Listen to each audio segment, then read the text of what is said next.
If you live in California, you are paying a premium on your energy bill to be a leader in addressing global climate change.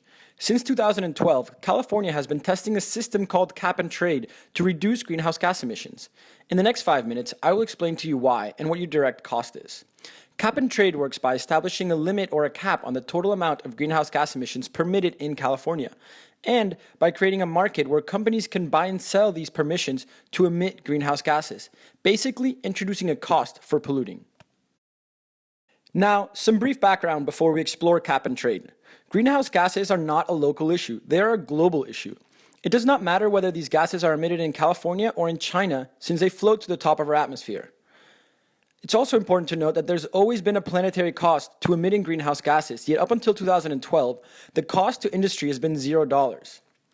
To gain perspective on how cap and trade works, imagine of having a cell phone plan with free, unlimited data.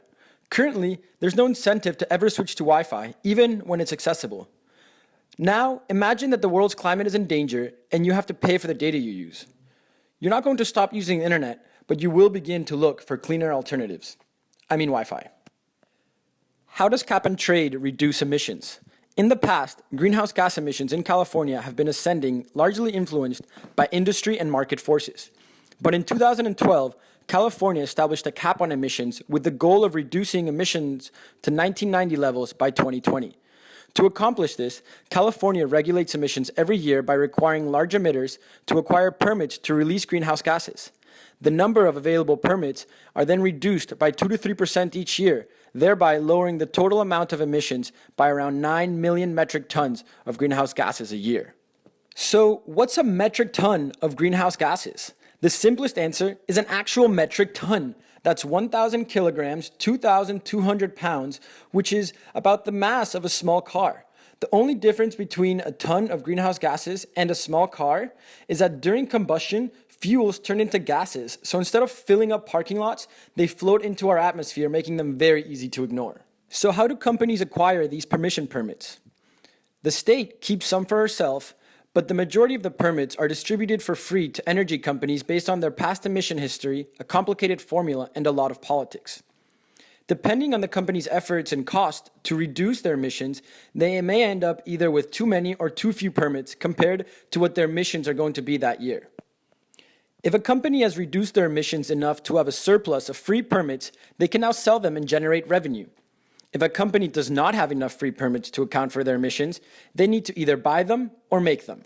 Making permits refers to creating offset programs which remove greenhouse gases from the atmosphere.